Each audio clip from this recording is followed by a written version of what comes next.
आज हम स्टार्ट करेंगे क्लास 10th का चैप्टर फर्स्ट वास्तविक संख्याएं। संख्याएं दो प्रकार की होती है, वास्तविक संख्याएं और काल्पनिक संख्याएं। काल्पनिक संख्याएं हमारे इस चैप्टर में नहीं है, हम सिर्फ वास्तविक संख्याओं पर बात करेंगे। अब हम बात करते हैं वास्तविक संख्याओं के बारे में। वास्तविक संख्याओं में इसके बहुत सारे प्रकार है। पहला प्रकार प्राकृतिक संख्याएं। प्राकृतिक संख्याओं को हम n से लिखते हैं। प्राकृतिक संख्याओं में जो एक से शुरू होती है वो सब प्राकृतिक संख्या, 1 2 3 4 5 और ये अनंत तक चलती जाती है, ये प्राकृतिक संख्या कहलाती है। दूसरे नंबर पर है पूर्ण संख्याएं। पूर्ण संख्याएं वो संख्याएं जो 0 से स्टार्ट होकर 1 2 3 4 5 और अनंत तक चलती जाती है, ये पूर्ण संख्या कहलाती है। और पूर्ण संख्याओं को हम W से व्यक्त करते हैं। तीसरे नंबर पे है पूर्णांक। पूर्णांक को हम Z से लिखते हैं। पूर्णांक में माइनस से संख्याएं शुरू होती है, इधर माइनस की तरफ अनंत तक और इधर भी +1 +2 +3 और अनंत तक चलती जाती है ऐसी। चौथे नंबर पर हम बात करते हैं परिमेय संख्याओं की। परिमेय संख्याएं वे संख्याएं जिन्हें हम P/Q के रूप में व्यक्त कर सकते हैं और Q बराबर नहीं होना चाहिए 0, वो परिमेय संख्याएं कहलाती है। और जो परिमेय संख्या है उनके उस P और Q का HCF हमेशा 1 होता है। अपरिमेय संख्याएं। अपरिमेय संख्याएं वे संख्याएं जैसे किसी अभाज्य संख्या के हम अगर रूट लगा दें तो वो अपरिमेय संख्या कहलाएगी। जैसे एग्जांपल लें तो हम √2 √3 √5 √7 आदि ऐसे हो सकते हैं। और अगर हम बात करें दशमलव की तो 1.0010001 ऐसे चलते जाएंगे, ये भी एक अपरिमेय संख्या है। अगर हम बात करें परिमेय संख्याओं के एग्जाम्पल की तो वो हो सकते हैं 1/2 3/5। ये एग्जाम्पल इसलिए सही हो सकते हैं क्योंकि जब भी इनमें P और Q, इसमें P क्या कौन सा है 1 और Q 2, जब भी इन दोनों का हम HCF निकालेंगे HCF तो हमेशा 1 आएगा। जिसका HCF 1 आएगा वही संख्या परिमेय होगी, वरना अपरिमेय हो जाएगी। इसके साथ हम और उदाहरण ले सकते हैं 4/7। इन सब का HCF 1 हो रहा है, इसलिए ये परिमेय संख्याएँ हैं। और इसमें कभी भी Q 0 नहीं हो सकता। अगर जब भी Q 0 लेंगे तो वो अपरिमेय संख्या हो जाएगी। यूक्लिड विभाजन प्रमेय। इस प्रमेय में क्या होता है कि बुक में हमें दिया है A = B × Q + R, ये मैटर दिया हुआ है। इसका मतलब क्या होता है, इसमें दे रखा है कि भाज्य बराबर भाजक गुणा भागफल प्लस शेषफल। इसमें भाज्य है जो A है, B क्या है भाजक, और Q है भागफल, R है शेषफल। यूक्लिड विभाजन प्रमेय यही है, जब भी हम दो संख्या लेंगे, जैसे कोई संख्या है A और B, तो A हमेशा B से बड़ी होगी। और बड़ी संख्या में हम बड़ी संख्या A है, A में हम B का भाग देंगे जिससे हमें शेषफल प्राप्त होगा और भागफल प्राप्त होगा, और उसी को हम इस फॉर्म में लिख देंगे, तो ये यूक्लिड विभाजन प्रमेय है। अब इसी का एक एग्जांपल लेते हैं। अब हम इसी पे आधारित यूक्लिड विभाजन प्रमेय से एक सवाल सॉल्व करते हैं। जैसे कि हम एक एग्जांपल लेते हैं 7 और 2 का। 7 2 से बड़ा है, हम 7 में 2 का भाग देंगे। ये है हमारा 7 है हमारा A, 2 है हमारा B। जब भी हम 2 का 7 में भाग देंगे 3 बार जाएगा 6, और इसको जब 6 को 7 में से घटाएंगे 1 हमारे प्राप्त होगा R। अब हम इसको इसके फॉर्म में लिखते हैं। अतः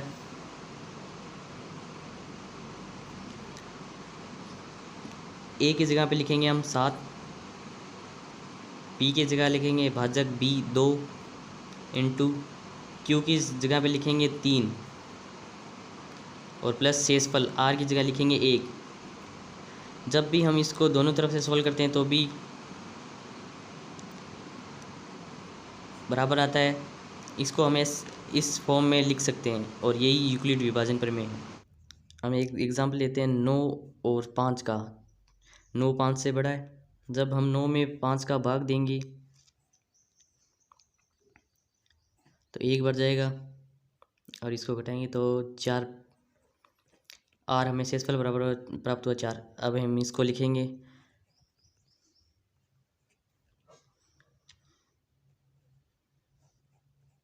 और शेषफल 4। जब तक शेषफल हमें 1 प्राप्त नहीं होता है तब तक हमें ये विधि आगे कंटिन्यू रखनी है। अब हम 5 में 4 का भाग फिर से देंगे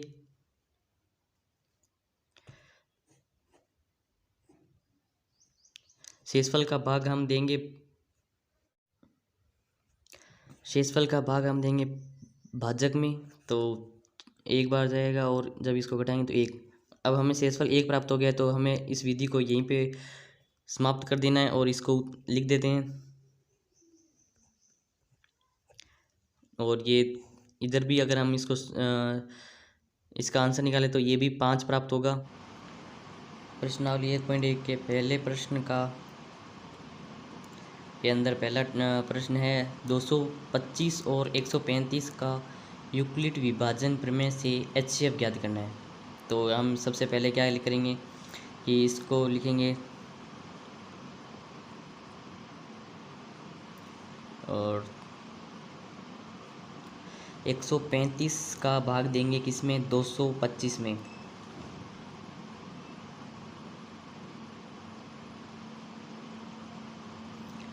जब हम 135 का भाग 225 में देते तो 1 बार और 135 को इसमें से घटाते हैं और हमें 90 प्राप्त होता है। ये हमें शेषफल प्राप्त हो गया। इसके आगे हम लिख देते हैं इसको। अब 135 में हम 90 का भाग देंगे और चरण दूसरे चरण में हम 135 में 90 का भाग देंगे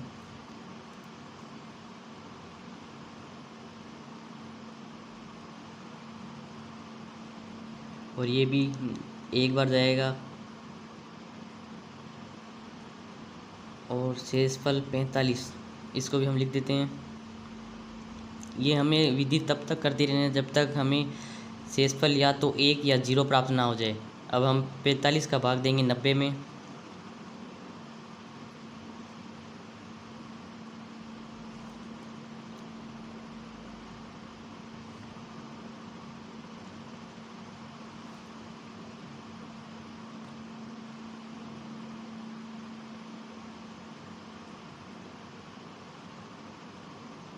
हमें शेषफल 0 प्राप्त हो गया है और ये यहीं पे पूरा होता है। अब हम लिखेंगे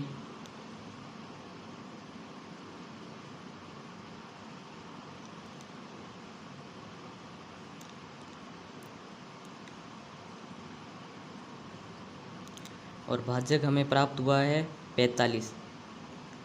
हमारे इस विधि में जो भाजक होता है वही हमारा HCF होता है। अतः HCF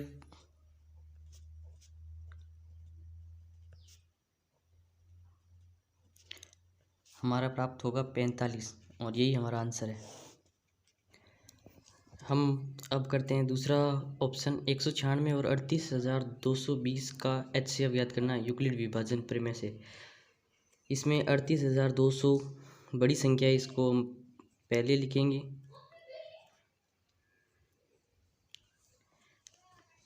यूक्लिड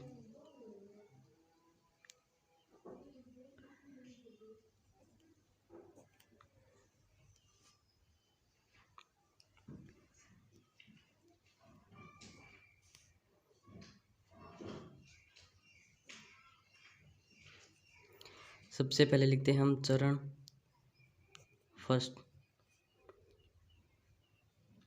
38,220 इसमें हम भाग देंगे 196 का, इधर साइड में देते हैं।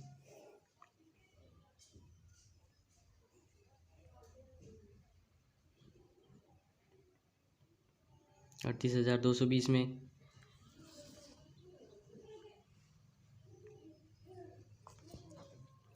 ये जाएगा, सबसे पहले एक बार 3 संख्याओं में देते हैं इनमें, तो 196 एक बार, और इसको घटाते हैं तो हमें प्राप्त होगा 6 8 1, और ऊपर से 2 को उतार देते हैं 2। अब इसमें एक बार फिर से देते हैं तो 196 का 9 बार जाएगा, और ये होगा 1764 बार जाएगा। जब हम इसको घटाएंगे तो हमें प्राप्त होगा 8 9।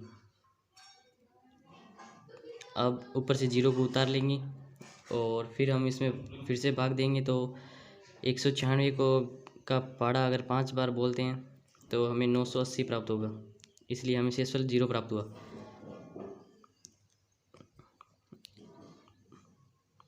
भागफल कितना, 195 प्लस शेषफल 0, अतः शेषफल 0 और भाजक हमारे पास है 195, अतः HCF 38,220 और 196 का हो जाएगा 195। करते हैं इसका तीसरा प्रश्न। तीसरे 867 और 255 का यूक्लिड विभाजन प्रमेय से HCF ज्ञात करना। तो 867 बड़ा है 255 से, यूक्लिड विभाजन प्रमेय से चरण फर्स्ट 867 में भाग देंगे 255 का। तो हम 255 में जब 867 का भाग दे देते हैं तो ये 255 को अगर 3 से गुणा करते हैं तब हमें प्राप्त होता है 765, और जब इसको घटाते हैं तो 102 प्राप्त होता है। ये हमें शेषफल प्राप्त हुआ। हम ये शेषफल यहाँ पर लिख देते हैं और भागफल का इंटू में लिख देते हैं। फिर शेषफल का भाग देंगे 255 में जब 102 का भाग देंगे तब हमें ये 102 का 2 बार जाएगा और 204 प्राप्त होगा। जब इसको हम घटाएंगे 255 से तो 51 प्राप्त होंगे। 102 में ये 2 बार गया और 51 शेषफल प्राप्त हुआ। जब अब 51 का भाग देंगे 102 में, तो 102 में 51 का भाग देंगे। 51 का जब हम भाग देते हैं तो ये 2 बार जाता है और शेषफल हमें 0 प्राप्त होता है। अतः शेषफल 0, और हमारा जो भागफल होगा, हमें जो भागफल प्राप्त हुआ वो 2 प्राप्त हुआ। हमें यहाँ पे चाहिए भाजक, और भाजक जो होगा वो होगा 51। अतः HCF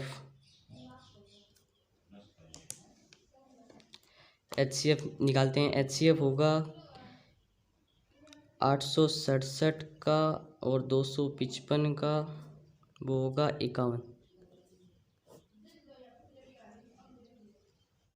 दूसरे प्रश्न में क्या है कि पहले इसको हम थोड़ा रफ में समझते हैं।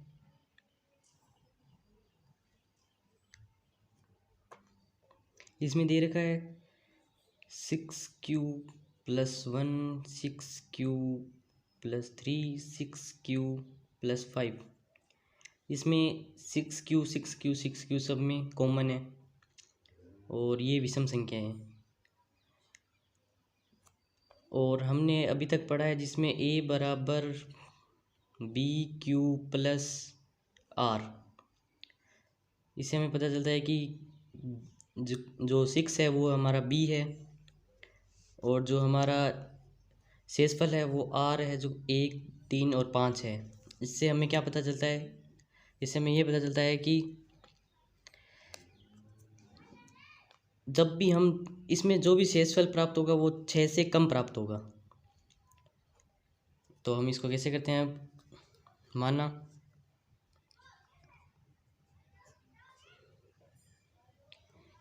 ए एक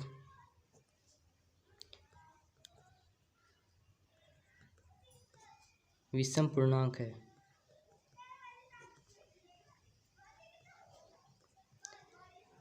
जो 6 से बड़ा है। जो हमारा ए होगा, जो इसका आंसर होगा, वो हमेशा 6 से बड़ा होगा। क्यों? जब भी हम 6 का किसी से गुणा करके +1 करेंगे तो 6 से बड़ा ही आएगा, बड़ा है। अर्थात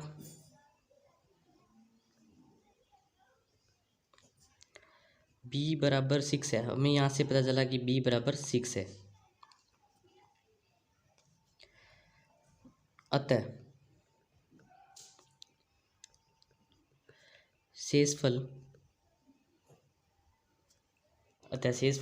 क्या होगा इसमें? शेषफल हो सकता है 0, 1, 2, 3, 4, 5। क्यों 6 नहीं हो सकता? तो 6 का अगर किसी से गुणा कर देंगे तो इसमें 6 शेषफल रह नहीं सकता। तो हमें ये 6 कंडीशन प्राप्त होगी। इसमें हम बी क्यू प्लस आर ये नियम लगाएंगे और इसी से इन तीनों पर चर्चा करेंगे। तो केस फर्स्ट, जब आर बराबर 1 हो।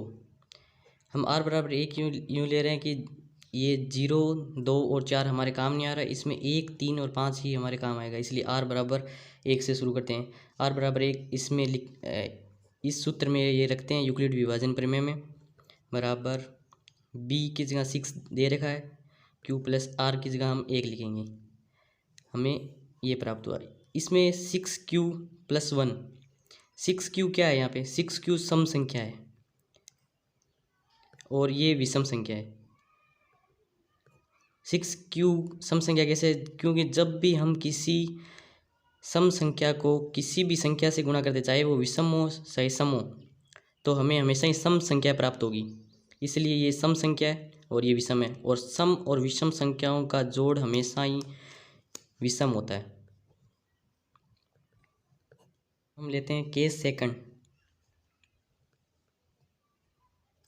केस सेकंड में लेते हैं जब r बराबर 3 हो। क्योंकि हम अब r 3 लेंगे, लिखते हैं नियम में प्लस r के स्थान पे लिखते हैं 3। इसमें 6q सम संख्या और 3 विषम संख्या, इससे हमें प्राप्त हो रही है विषम संख्या।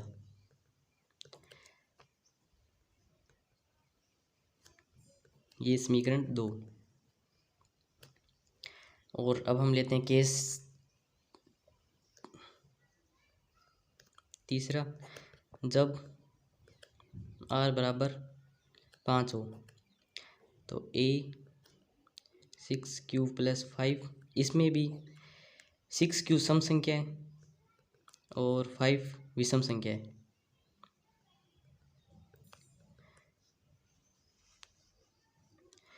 जिससे विषम संख्या प्राप्त होगी। समीकरण 3। समीकरण 1, 2 व 3 से हमें यह पता चलता है कि समीकरण 1, 2 व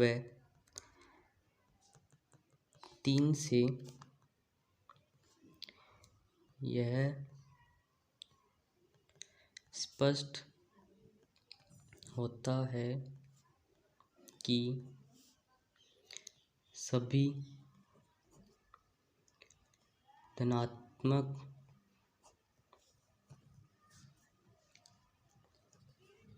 विषम पूर्णांक 6q plus 1, 6q plus 3, 6q plus 5 के रूप में होते हैं। तीसरे प्रश्न में हमें क्या देखा है? किसी परेड में 616 सदस्यों वाली एक सेना आर्मी की टुकड़ी को 32 सदस्यों वाली एक आर्मी बैंड के पीछे मार्च करना है। दोनों समूहों को समान संख्या वाले स्तंभों में मार्च करना है। उन स्तंभों की अधिकतम संख्या क्या होगी? अधिकतम संख्या, हमें अधिकतम संख्या याद करना है, मतलब HCF याद करना है जिसमें वे मार्च कर सकते हैं। तो इसके लिए हम 616 और 32 का HCF याद करेंगे। हम लिखते हैं तीसरा प्रश्न। तीसरे प्रश्न में क्या है? प्रश्नानुसार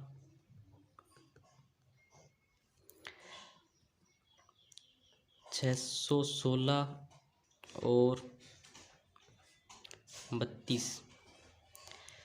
616 बड़ा है 32 से।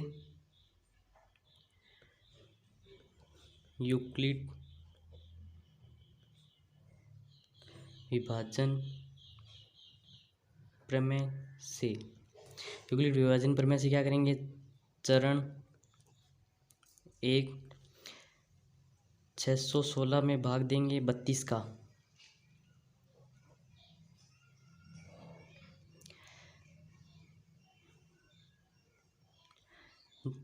ये जाएगा एक बार 32, जब इसको हम घटाएंगे तो 9 और 2 29, और ऊपर से होता है 6, इसमें ये जाएगा 9 बार और ये आया 288। जब इसको घटाते हैं तो हमें प्राप्त होता है 8, अतः शेषफल प्राप्त हुआ 8 गुणा 19 प्लस 8। अब हम 8 का भाग देंगे 32 में। चरण 2 32, अब हम 32 में भाग देंगे तो 832, शेषफल प्राप्त हुआ 0। ये 4 बार जाएगा और शेषफल प्राप्त 0 होगा।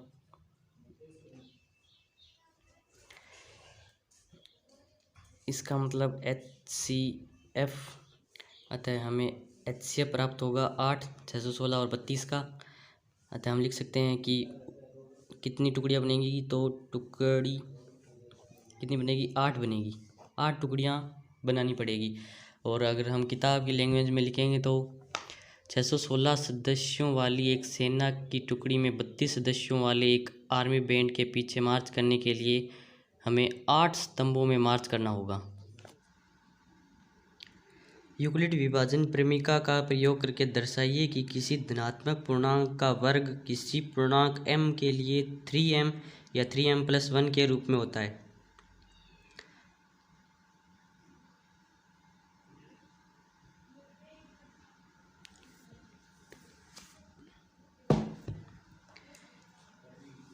इसके लिए हम सबसे पहले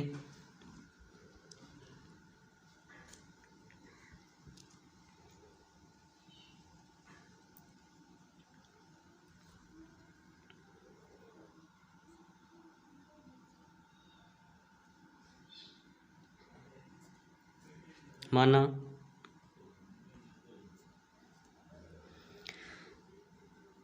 पूर्णांक a के लिए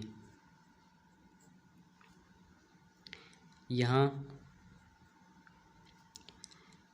b बराबर 3 है, अर्थात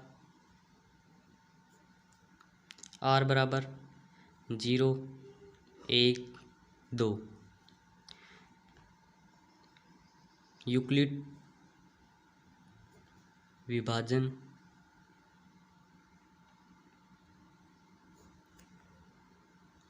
प्रमेय से,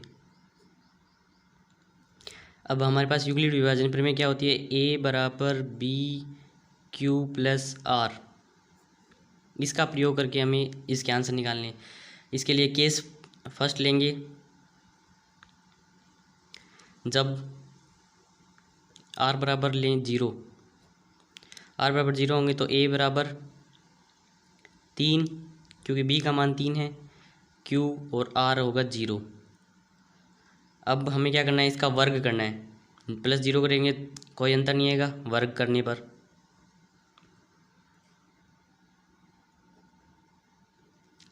अगर हम इसका वर्ग करेंगे तो ए स्क्वायर बराबर 3q की स्क्वायर, ए स्क्वायर बराबर 9q स्क्वायर। अगर हम ए स्क्वायर इसमें से 3 कॉमन ले लें तो 3q स्क्वायर, और अगर हम 3q स्क्वायर को m मान लें तो ये हो जाता है 3m, ए स्क्वायर बराबर 3m। ये होगी समीकरण 1। अब केस सेकंड, जब r बराबर हो 1। अब हम लेते हैं r बराबर 1, a बराबर 3q प्लस 1। अब a स्क्वायर बराबर 3q प्लस 1 का स्क्वायर वर्ग करने पर, अब a स्क्वायर बराबर, अब इसका नियम हमें पता है, a प्लस बी की होल स्क्वायर बराबर a की स्क्वायर प्लस b की स्क्वायर प्लस 2ab। यही नियम है, इसमें लगाना है 3q स्क्वायर प्लस 1 की स्क्वायर प्लस 3q इंटू 1। इन सबको खोल देंगे, 9q स्क्वायर प्लस इसको यहाँ पे आगे लिखेंगे 6q, और प्लस में फर्स्ट एक को लास्ट में लिख देते हैं 1।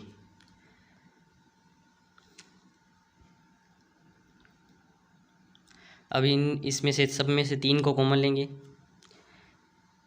3q स्क्वायर और प्लस इसमें से 3 को कॉमन लेंगे 2q और लास्ट में 1। अब हम इस पूरे को मान लेते हैं m, तो ये हमारे पास रहेगा 3m प्लस 1, ए स्क्वायर बराबर 3m प्लस 1। ये हमारे पास प्राप्त हुई समीकरण 2। इसी तरह अब हम लेंगे तीसरा केस लेंगे, जब r बराबर हो 2, a बराबर 3q प्लस, जब r बराबर 2 तो a बराबर 3q प्लस 2,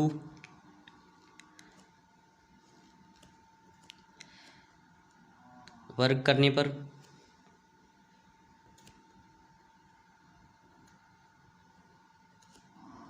a स्क्वायर बराबर 3q प्लस 2 की होल स्क्वायर। अब ये वाला नियम फिर से लगाएंगे और इसको खोलेंगे, a स्क्वायर बराबर 3q की स्क्वायर प्लस 2 की स्क्वायर प्लस 3q इंटू 2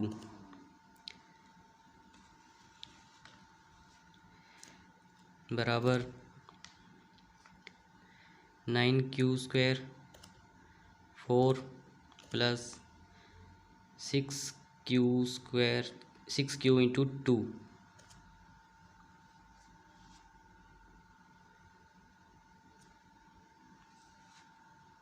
ए स्क्वायर बराबर 9q स्क्वायर प्लस इसको आगे लिखेंगे 12q प्लस, अब हम 4 को लिख सकते हैं 3 प्लस 1। अब इसमें से 3 को कॉमन ले लेते हैं, ए स्क्वायर बराबर 3q स्क्वायर 4q प्लस 1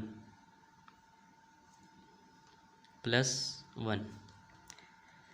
इसको मान लेते हैं m, तो ए स्क्वायर बराबर 3m प्लस 1, समीकरण 3।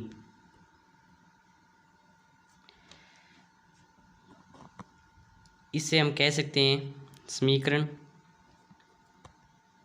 1, 2 व 3 से, समीकरण 1, 2 व 3 से स्पष्ट है कि किसी धन पूर्णांक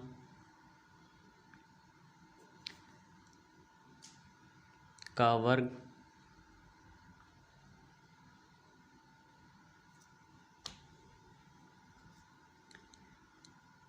किसी पूर्णांक m के लिए 3m या 3m+1 के रूप में होता है। यूक्लिड विभाजन प्रमेयिका का प्रयोग करके दर्शाइए कि किसी धनात्मक पूर्णांक का घन 9m 9m+1 या 9m+8 के रूप में होता है। इस 5 क्वेश्चन में हमें ये सिद्ध करना है कि किसी भी धनात्मक पूर्णांक का घन, जब भी किसी धनात्मक पूर्णांक का हम घन करेंगे तो वो 9m 9m+1 या 9m+8 के रूप में होगा। तो चलिए करते हैं इसको सिद्ध।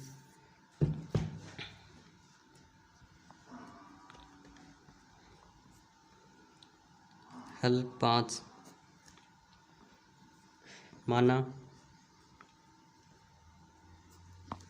धनात्मक पूर्णांक a है, b बराबर 3 मान लेते हैं। क्यों? जब भी हम 9 लेंगे तो उसके लिए r के मान 1 से 8 तक होंगे और उससे हमें केस बढ़ जाएंगे, ज़्यादा लंबा सवाल होगा। इसलिए अगर हम b को अगर 3 मान लेंगे तो r बराबर 1 2 और 3 ही होंगे और केस कम होंगे। आंसर वही होगा, दोनों में सेम निकलेगा, अर्थात r 0 1 2 यूक्लिड विभाजन प्रमेय से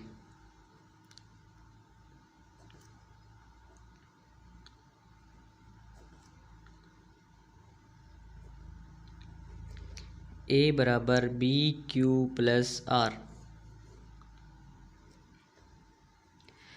इसमें a बराबर b का मान दे रखा है 3, q और r का मान हम हर बार रखेंगे। अब लेते हैं केस फर्स्ट, जब r बराबर 0 हो। जब r बराबर 0 हो तो इसका अब हम घन करेंगे। घन करने पर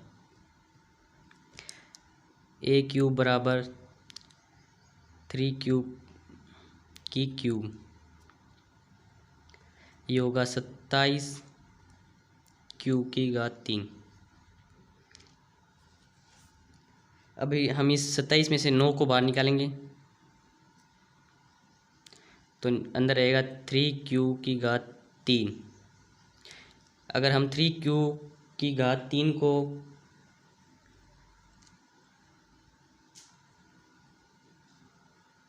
m मान लेते हैं तो ये हो जाएगा a⁻3 बराबर 9m। समीकरण फर्स्ट। अब लेते हैं केस सेकंड, जब r बराबर 1 हो तो a बराबर 3Q+1। घन करने पर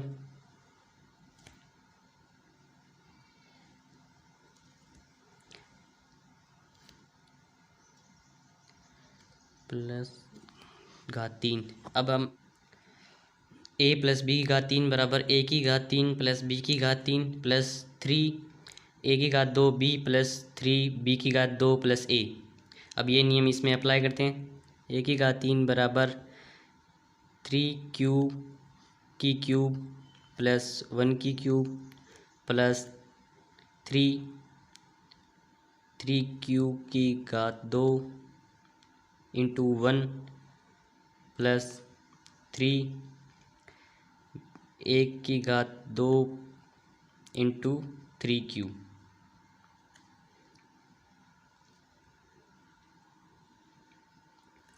अब इसको सोल्व करते हैं। 27Q⁻3 + 1 + 27 क्यू की घात 2 प्लस 9 क्यू हमें प्राप्त हुआ ए की घात 3 बराबर 27 क्यू की घात 3 प्लस 9 क्यू की घात 2 into 3 plus 9 Q plus 1।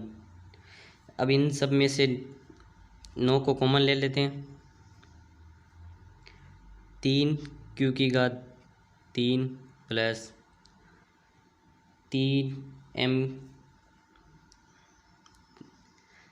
Q की घात 2 प्लस क्यू और प्लस 1। अब इसके स्थान पे हम मान लेते हैं m, तो ए की घात 3 बराबर 9 m प्लस 1 और ये है हमारा समीकरण 2। अब हम लेते हैं केस थर्ड, जब r बराबर 2 हो। a बराबर 3q प्लस 2 घन करने पर a की घात 3 बराबर 3q प्लस 2 की घात 3। इसको उस नियम से खोलेंगे। 3q की घात 3 प्लस 2 की घात 3 प्लस 3q की घात 2 इंटू 2 प्लस 2 की घात 2 इंटू 3q। इसको सबसे आगे लिख लेते हैं। 27q की घात 3 प्लस 27q की घात 2 इंटू 2 प्लस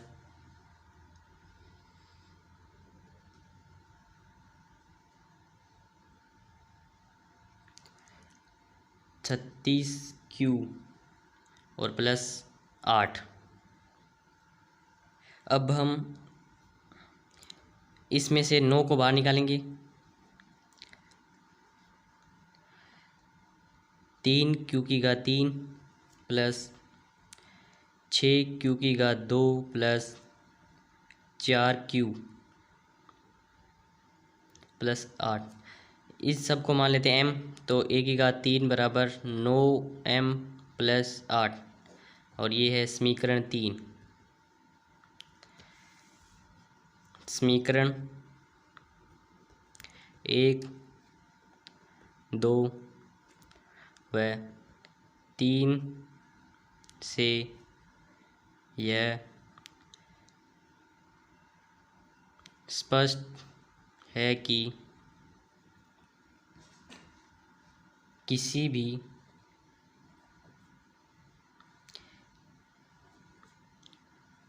धनात्मक पूर्णांक का घन 9m प्लस 1 या 9m प्लस 8 के रूप में होता है। धन्यवाद।